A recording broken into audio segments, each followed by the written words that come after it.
I don't give a damn if you're Jewish. I don't give a shit if you have Jewish blood. I don't give a fuck if your great-grandmother was burned at the stake by the Vatican.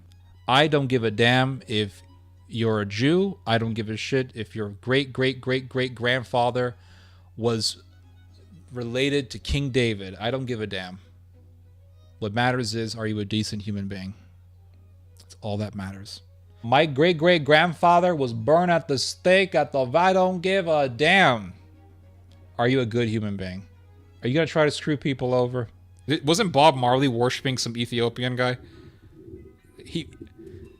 The king of Ethiopia, man. The king of... Welcome to Jamaica, man. The king of Ethiopia was actually from the line of King David. The line of King David. He came...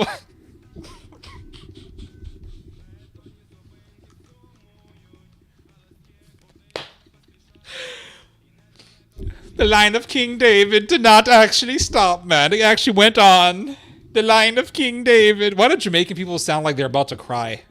They always sound like they're on the verge of tears. The line of King David actually didn't stop, man. It didn't go over there to Russia where the Jews went, man. It actually went there. They're over there. They're not really real Jews. They're actually Russians. They're actually Russians who are claiming they're Jews. But the real Jews are in Jamaica and in Trinidad. But they came on the slave boats from Ethiopia. They put them on the slave ships from Ethiopia, man. They came up, they sold them over here. They sold them over here. Now we in Trinidad. David's descendants are actually in Trinidad and Jamaica. They're actually in Jamaica, man. That's why we worship the king of Ethiopia, because he was the last king from the line of David. And what line was Jesus from? He was from the line of David, man. So really, the true descendants of Jesus are in Jamaica. With our fake-ass Irish accents. Line of King David are from Spain. You learn something new every day. You learn something new every day. David was actually... His line stopped in Spain. The real Jews, guys, are in Spain.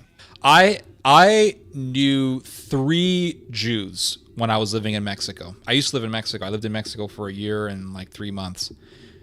I knew 3 Jews when I was living in Mexico. And when I mean Jews, I don't mean some guy named Jose who says, well, you know, I was raised Catholic, but I found out that I'm actually a Jew because like my great grandmother came from Spain.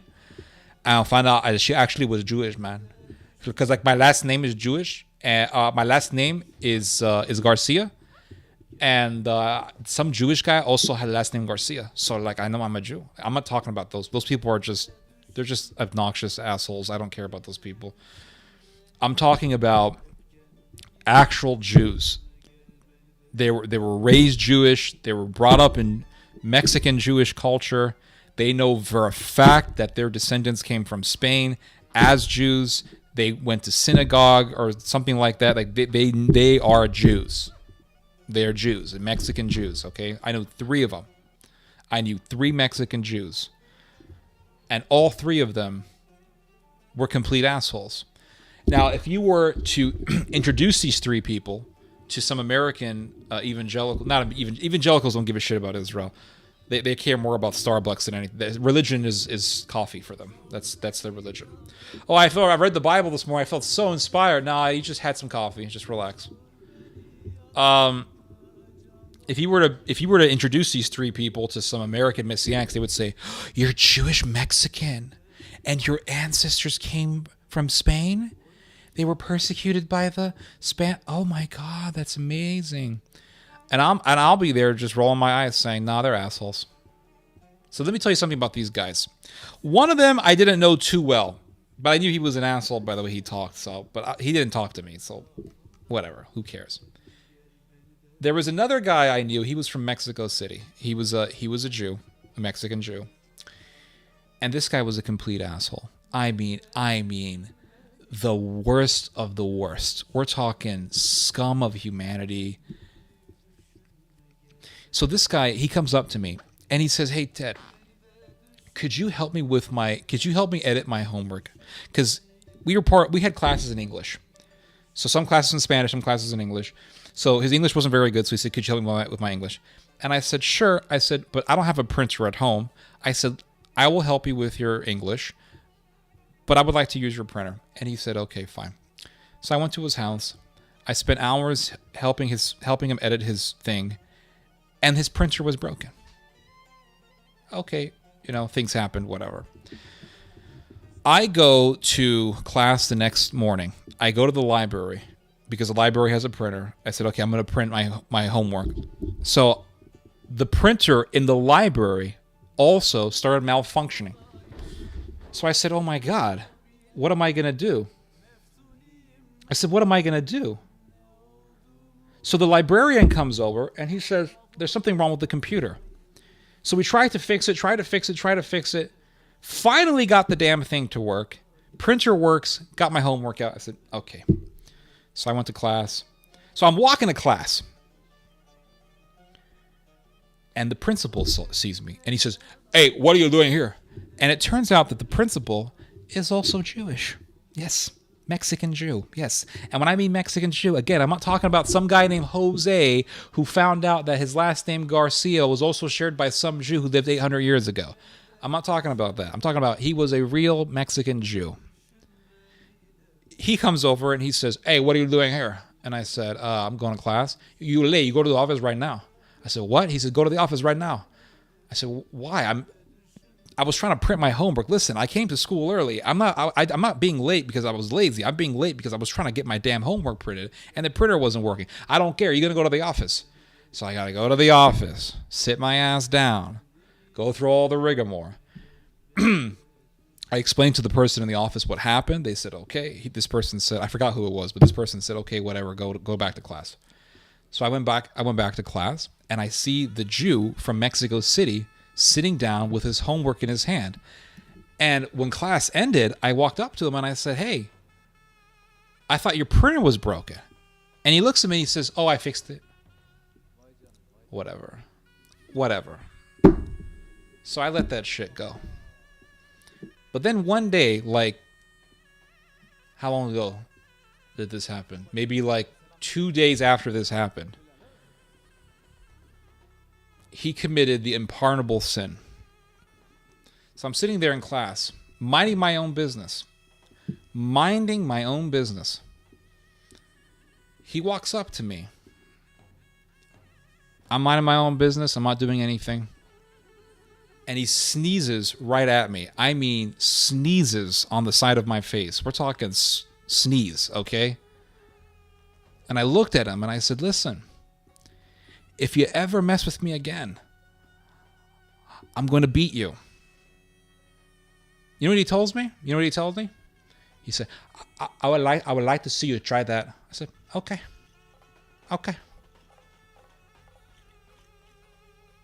The next day, I go to PE, physical education. And the PE coach says, okay, guys, the PE coach was this little short, fat guy. He said, okay, guys, we're going to play volleyball. Okay, so he broke us off into teams, 2 teams. We were playing volleyball. We were playing volleyball, and then they said, okay, Ted, sit on the side of the court for some reason, because I made a foul or I made a mistake. I hit the ball wrong. I don't remember, but I had to go sit on the side of the court. Okay, fine. So I'm sitting there on the side of the court, and this Mexican Jew comes up to me. And he decides, I'm not joking, this is like complete abuse, what students go through. This is why, I don't want to get into the psychology of it all, but it's abuse, okay?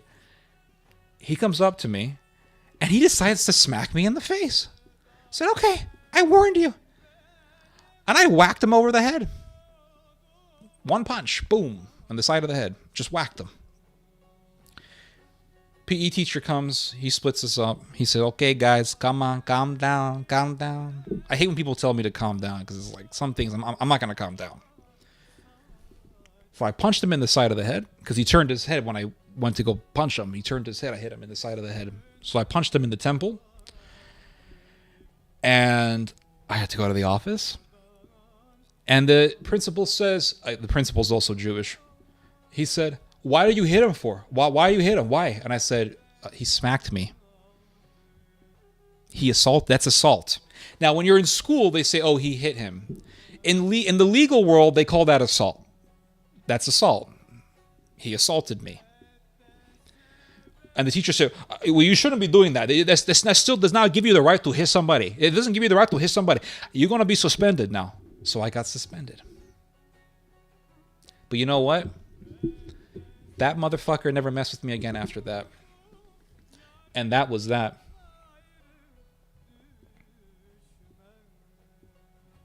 So,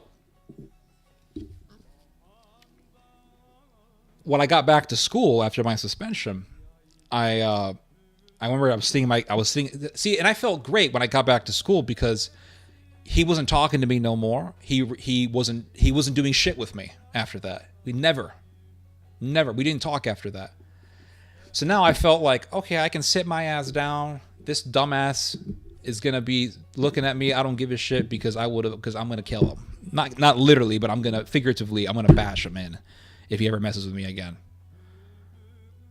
So I had a very hot temper in those days. And when I mean hot temper, I mean that when I got angry, I would explode in anger. It wasn't that I would have I've never been a really cranky person. I've never been a kind of guy who like snaps all the time. But at that time, when I would get angry, I would just explode into anger. And that's what happened when I hit him. And the teacher got in between us and all that, but I gave him a very good punch in the side of the head. So it felt very nice, I will say. And violence is the answer many times. People say violence is not the answer. Violence is the answer. In many cases, violence is the answer.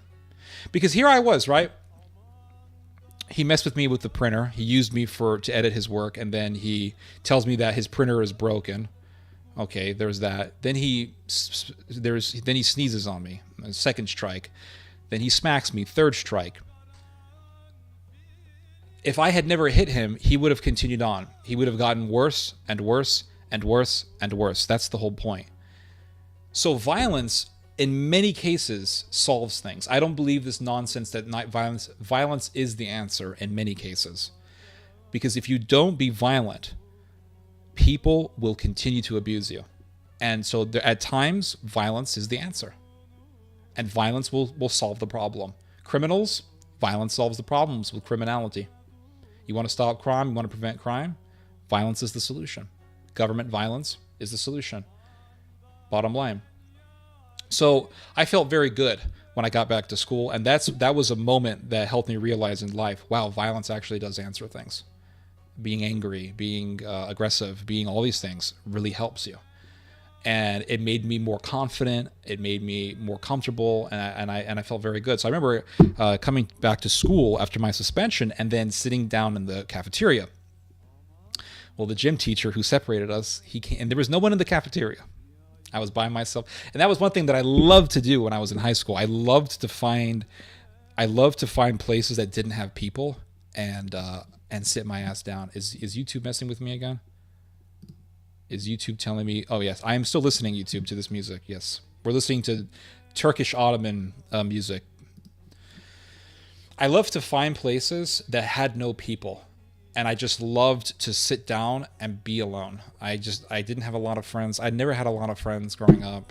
I was always kind of not a loner, but there was like one guy. There was always that one guy that I would hang out with, and that was pretty much it. Maybe 2 or 3 other guys, but I didn't talk to a lot of people. Was always kind of not, again, I don't want to use the word loner, but I was never a popular student, is what I want to say. So I saw the kitchen was empty. The cafeteria was empty. Nobody was in the cafeteria, and because everybody was in class. And that was another thing that I used to do. I used to tell the teacher, "Oh, can I go to the bathroom?" And then I would just walk off and sit down. So I remember sitting down in the cafeteria, and I was really hungry. So I went to the lunch lady and I said, "Hey, could you give me something?" And she gave me something. So I'm sitting down eating, and the PE teacher sees me. He's the guy that split us apart.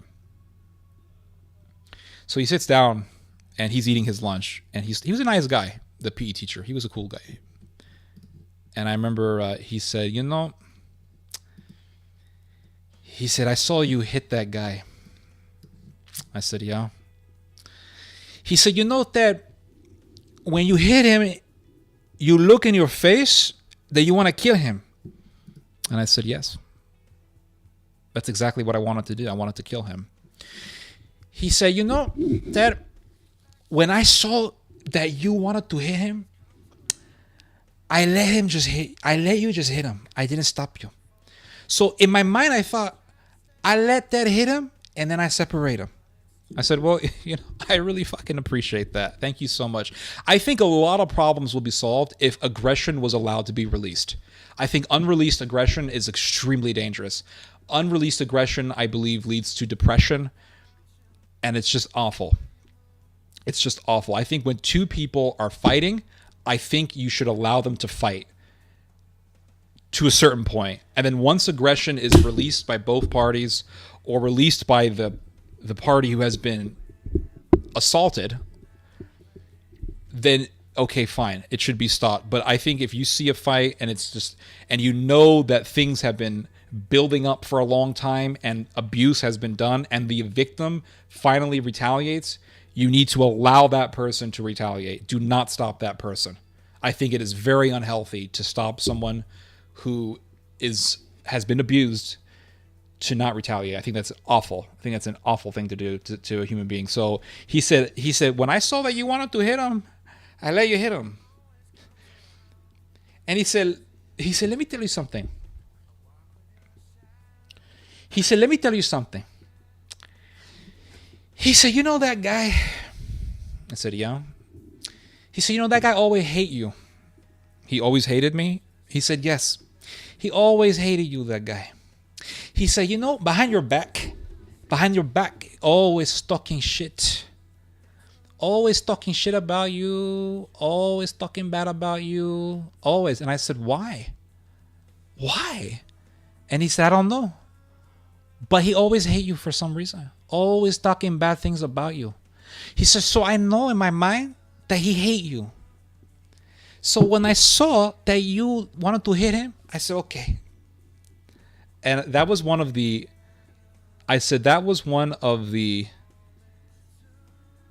greatest conversations I've ever had with a human being.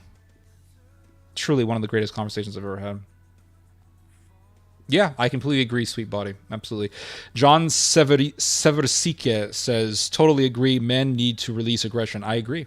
I think punching bags are very, very helpful tools. I think if you have a punching bag, I think punching it is very healthy. And also, if you have weights like a kettlebell or a medicine ball, I think just aggressively lifting the shit out of that thing, be it a kettlebell, be it a medicine ball, dumbbell, whatever, I think just aggressively lifting the shit out of that thing to the point where you reach failure, I think is one of the greatest things that you can do for your brain. Truly, truly, truly. I know sometimes we drink alcohol to calm down and things like that, but do you know what high is superior to what you get from alcohol? It's the high that you get from aggressive exercise. Yes, good insight from the PE teacher. He was a very good PE teacher. I think he was a very good person. Truly I think he was a very decent and good person. He really was. And I'm so happy that he was astute enough to see this young man is angry. He is reacting to an injustice and he needs to retaliate. You need to allow that retaliation to happen in order for things to be healthy. And you know what? Things became healthy. Why? Because we stopped talking to each other. Me and this Jewish guy, we just didn't talk to each other. All contact was cut off between us. And that wasn't because they told him to stop talking to me. It was because he decided to stop talking to me because he didn't want to get whacked. So apparently some people have the inability to communicate with people or to have any type of interaction with people outside of abuse. It seems like the only form of communication that they know or that they want to do is abuse, and that includes using people. They can't go beyond that. So in their words, if they can't abuse a particular person because that particular person will fight back, then they don't talk to that person because they only want to abuse. And there are a lot of people like that. There's a lot of people like that. Exercise is the best. I think, like I used to do this thing where I would get in front of a bag and I would just punch the shit out of it. Just fucking wail at that damn thing. Just fucking hit that damn thing as hard as I could, over and over and over and over again. I used to do that a lot, and it really helped. It really helped because you have all this aggression that builds into you, and you just gotta you just gotta beat the shit out of that thing. Yeah, it's very helpful. The Japanese seriously need to release their aggression and forget for a moment their cultural BS. Archery is good. Archery is a great exercise. I mean, I've never really gotten into it. But I mean, if it works for you, it works for you. Yeah. So there was that was one of the Jews that I knew in Mexico. So there was another guy. I'll tell you a funny story about this guy. So there was this other guy. He was the principal at the school. He was Jewish. And when I mean Jewish, I mean he was Jewish. He looked like the guy from, remember the guy who played Salahuddin in Kingdom of Heaven? Remember that guy? He looked like the guy who played Salahuddin in Kingdom of Heaven. And he was a Jew. I mean, he was Jewish. You walk into his room, you walk into his office, he had the Jewish calendar on the wall, the whole thing. He was Jewish. So, how many people are listening to this chat? Hold up. We gonna find out. Hold up. Don't shoot. Hands up. I can't breathe. 37 people. Not bad. Yeah, the channel is growing. I hope I want it to grow in a healthy way. But anyway, so this principal, he was Jewish, really a Jew, right? Straight up Jewish. And he would do this thing where if he saw you acting in any sort of way that he personally didn't like, even if you weren't breaking the rules, you're not doing anything illegal, you're not bullying anybody, you're not abusing anybody, you're just doing something that he doesn't like, he wouldn't hesitate to express his aggravation. He was very easily aggravated. He was an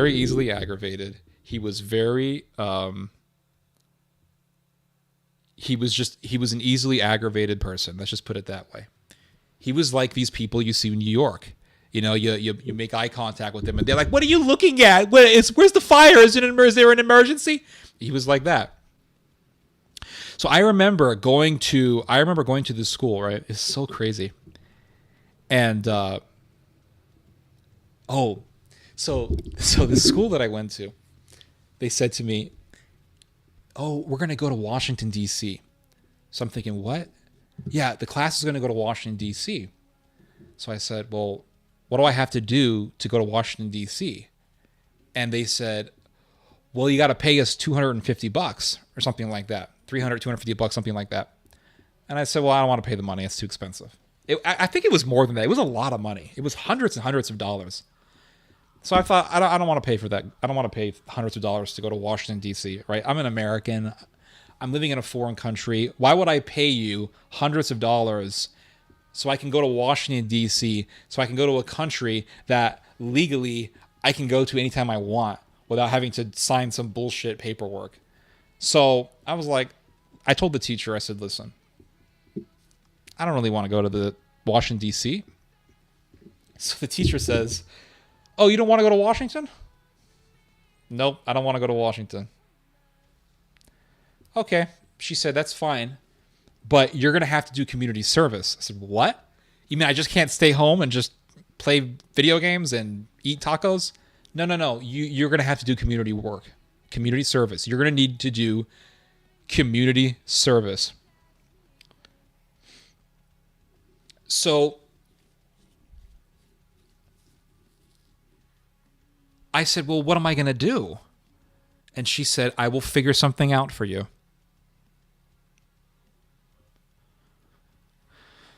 Oh boy. So she eventually approaches me, the teacher, she approaches me. And she says, hold on a second, this music's getting a little too wild for me. Getting a little too wild for me. Let's play a little Middle Eastern music. So the teacher says, The teacher comes back and she says, "Okay, Ted, I found out a job for you to do. What's the job?" She says, "You're going to work at a local library." I said, "What?" She says, "You're going to work at the local library for 2 weeks, or a week. I think it was a week trip." So I said, "Which library?" "You're going to go to the government library, the local government library." Have you guys ever seen a public library in Mexico? Have you guys ever heard of that before? They exist. Do you know what kind of library this is? I went to this library. Not because of the teacher, but before I used to explore and things like that. I went to this library one time. Every book is in Spanish. Not a single book is in English. They have books on calculus in Spanish. Now, learning calculus in English is hard enough. Imagine trying to learn calculus. Imagine reading calculus in Spanish. All the titles are Spanish. The authors, everything is Spanish. Every book is Spanish. Everything. How in the hell am I going to be a librarian when I don't really speak the language fluently? So some guy's going to come over and say, ¿Dónde están los libros acerca de calculus, mathematics? And I'm going to be like, what? ¿Qué? What? Calculus, what? ¿Dónde están los libros acerca de sexo, biología? What? I don't know what you're talking about. So I'm like, I don't know how I'm going to do this. So I said, I have to spend a week every day working at the public library. Yep. Because I refuse, because I don't want to spend $250, $300, $400 on a trip to Washington, D.C., where I'm going to see a bunch of assholes in suits. Yep. What kind of bullshit is this? So I went home and I told my dad, I said, "Dad, I'm going to have to be working at the public library for a week." He said, "What? Why?" And I said, "Well, because I told the lady that I don't want to go to Washington, D.C."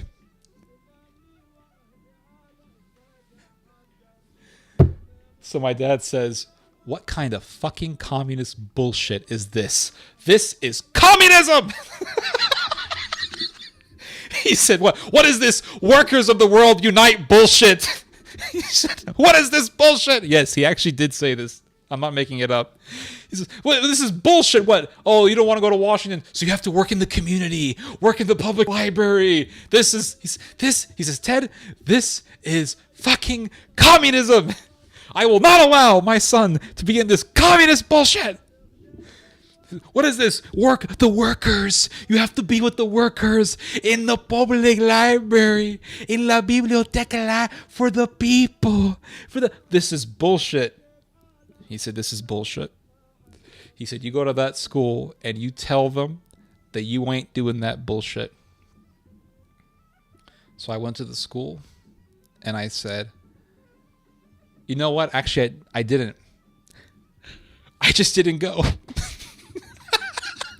So I was supposed to go to the library and I just didn't go. I didn't tell anybody. I didn't notify anybody. I just didn't go. That's it. I didn't go. So I just stayed home for a week, played video games, got up at 12 noon every day or 1 p.m. And that was it. That was it. So I went back to campus after a week of not doing anything. I went back to school. And I was talking to this black guy, I remember. It was so funny. There was this black dude he was from Oakland. And he was living in Mexico because, his parents, he was living with his grandparents. His grandparents had some money, so his grandparents said, "We don't want our kid growing up in the hood," so they moved him over to Mexico. So I was talking to this black guy. And again, we're sitting there, not going to class. We're just being lazy, just drifting around the campus. That's what we used to do. We used to just walk around campus, eating food, eating peanuts, eating chips, drinking soda, talking, looking for any opportunity to skip class. That's how we were. We were absolute just degenerates. Just didn't give a damn about school. So me and this black guy were sitting there, and we're sitting in the bench. So here we are in Mexico, right? We're sitting at a bench like we're back in California in the park somewhere. We're in Oakland somewhere. And he goes, "Hey, yo, man." And he used to talk like that. He goes, "Hey, yo, man, I heard you never went. Did you go to Washington, man? You want to?" No, he said, "Yeah." He said, "You go." This was before the trip, so he said, "You going to Washington, man? You going to Washington?" And I said, "No, I'm not going to Washington." He said, "Man, why aren't you going to Washington? Don't you want to go to D.C.?" And I said, "No." And the Mexican Jewish principal,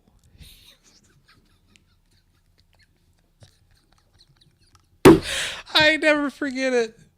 This guy,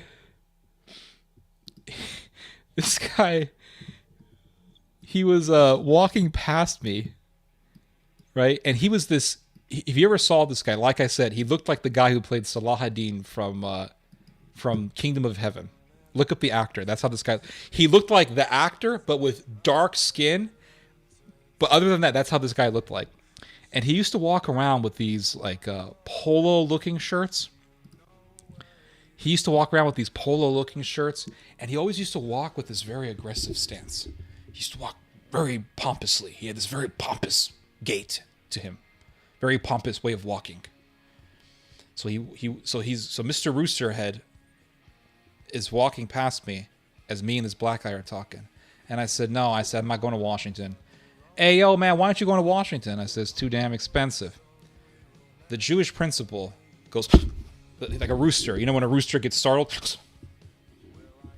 So Mr. Cock and Balls gets startled.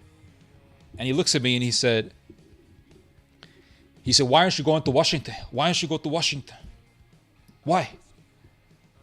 And I said, "Because it's too damn expensive." He said, "What do you mean it's too expensive?" I said, "It's too damn expensive. It's $250. I don't want to spend $250. Why not? Why should you want to go? Why don't you want to go? Why? $250 a lot on that. That's not expensive. What you mean you can't afford it? What you mean?" I said, "I can't afford it." "What you mean you can't afford it? What you mean? That's too much money for you. Are you kidding me? Are you really kidding me? That's too much money for you?" I said, "Yeah." It was too much money. That's right. It's too expensive for me. He goes, "That's ridiculous, man. That's ridiculous, man. That's crazy, man. That's crazy. $250 is a lot of money for you? That's too much money for you? That's a lot of money?" I said, "My God, this guy's a fucking asshole. It's a lot of money, yes. Okay, that's too much money for you, okay." And he walks away. So one day, so there was this thing that seniors used to do where they would, during lunch, there was a privilege that only seniors had, and that was that they could leave campus during lunch and they could buy food at a restaurant. And they could bring the food back to campus and eat, or they could eat somewhere else. But as long as you got back to school on time, nobody cared. So my brother became a senior, and he started going out during the lunchtime, during the lunch hour.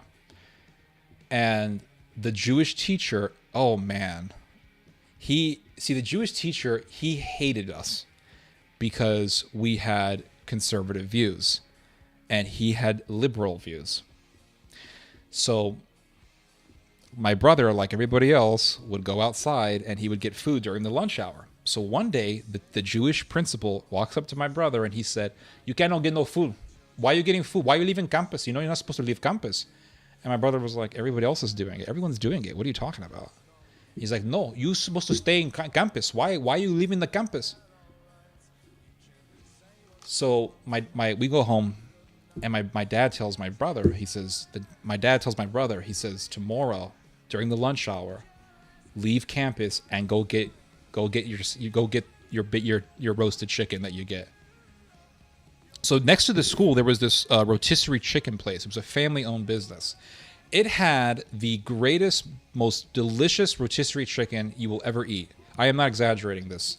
It had the most delicious rotisserie chicken in the world, and for just 25 pesos, which was the equivalent to $2.50 at that time, you could get yourself a whole chicken that's been perfectly roasted, and they cut the chicken for you, and they gave you a stack of tortillas and the most delicious homemade salsa you'll ever taste. It was so delicious, this homemade salsa.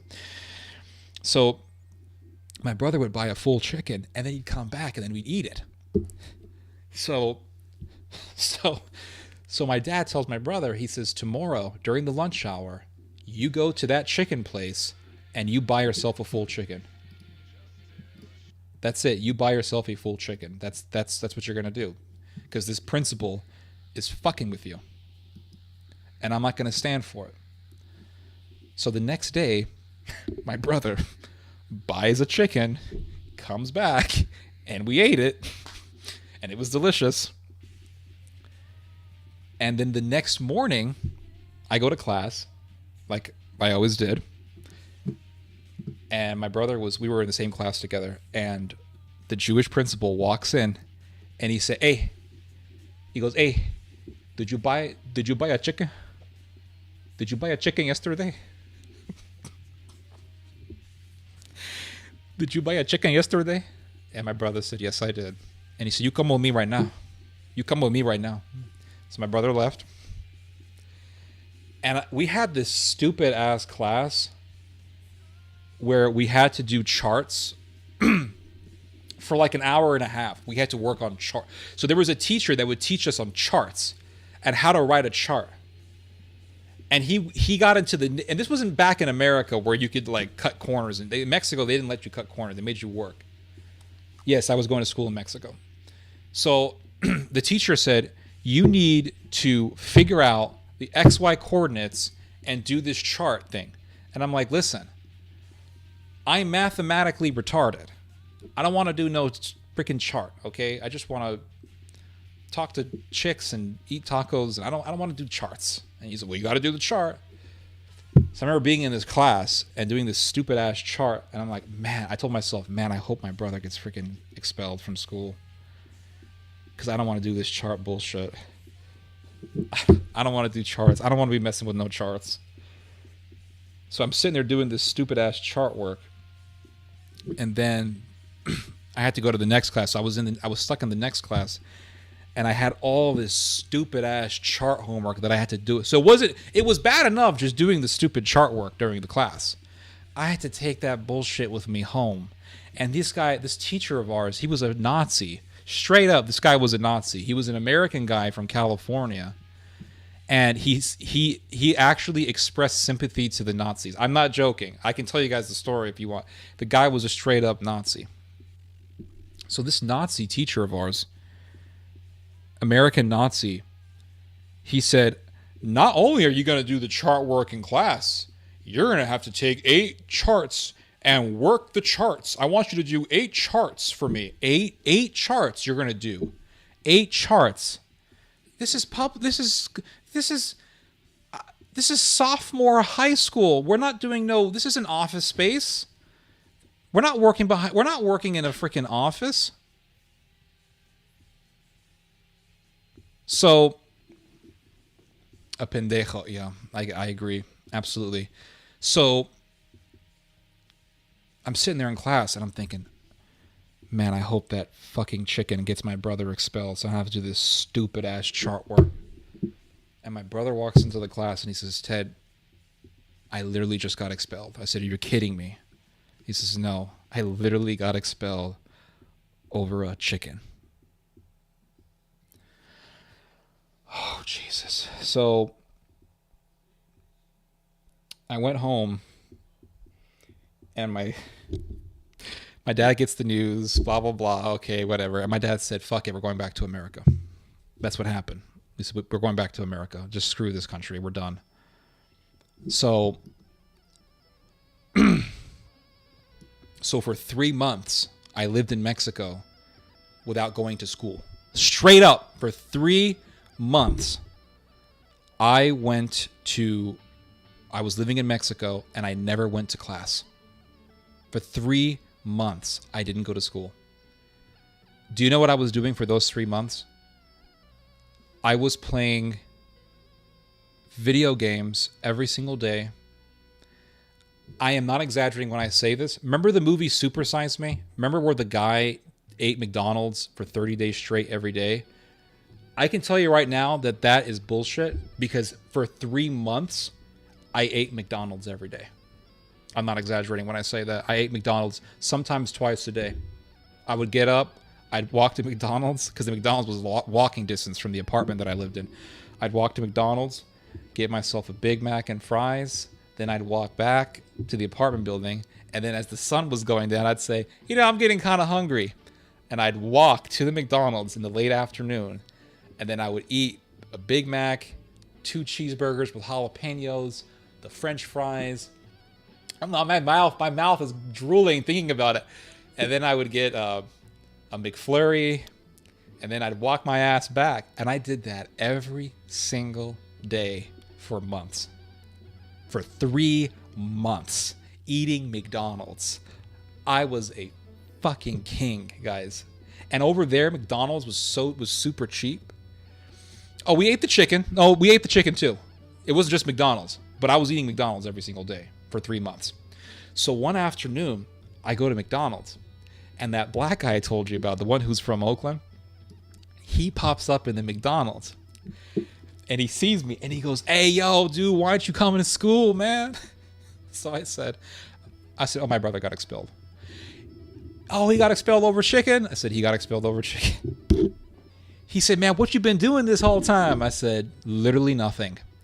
He goes, "Yo, bro, man, you so lucky, man. Homie, you so lucky." I said, "I know I'm lucky, man. I know. It's a good life." Dude, we were going to the movies.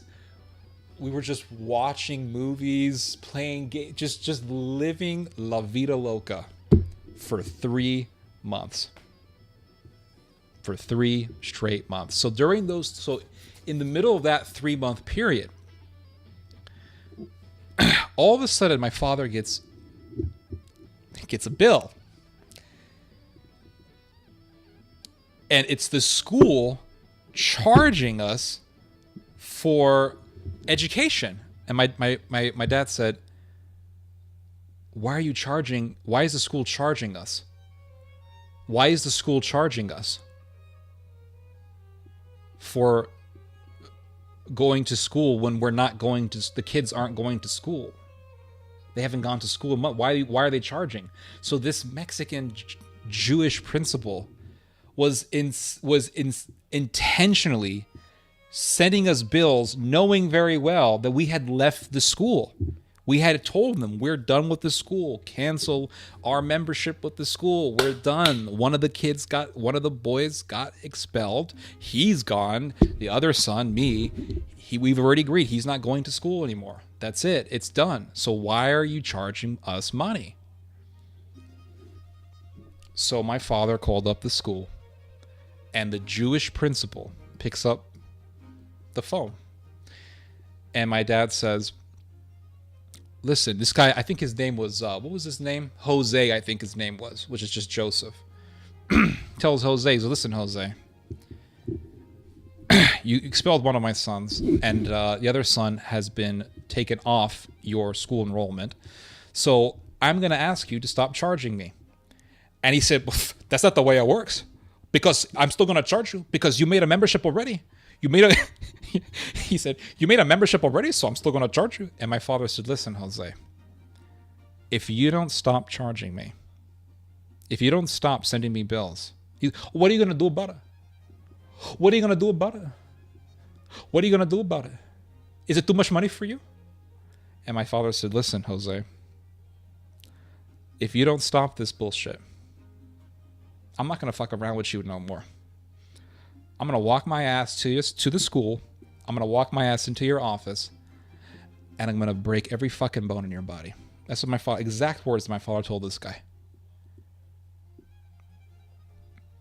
He goes, "Is that a threat? Is that some kind of threat?" My father said, "No. It's a promise. I will do it to you. The bills stopped. Again, in many cases, violence is the answer. So,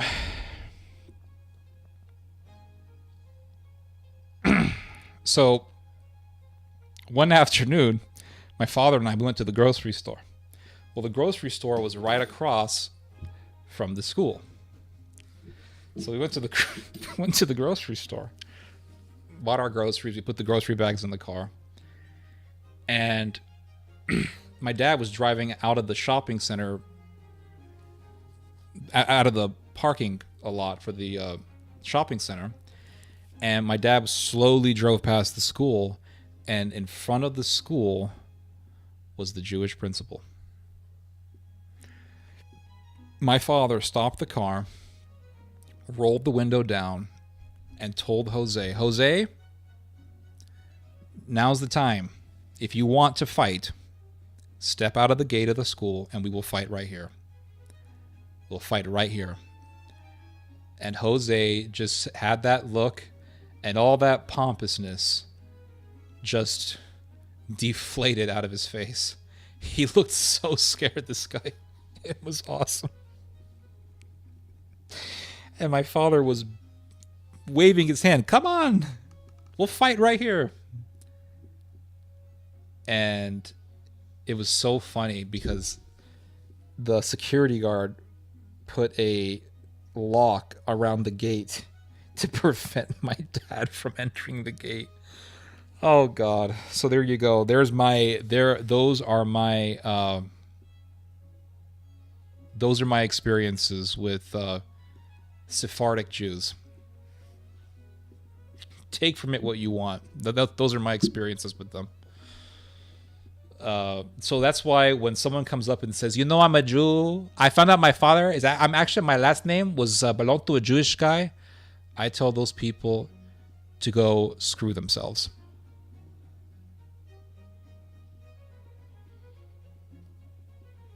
I don't give a damn if you're Jewish. I don't give a shit if you have Jewish blood. I don't give a fuck if your great-grandmother was burned at the stake by the Vatican. All that matters is, are you a decent human being? Are you a decent human being? That's all that matters. I don't give a damn if you're a Jew. I don't give a shit if your great-great-great-great-grandfather was related to King David. I don't give a damn. What matters is, are you a decent human being? That's all that matters. That's all that matters. My great-great-grandfather was burned at the stake at the... I don't give a damn. Are you a good human being? Are you going to try to screw people over?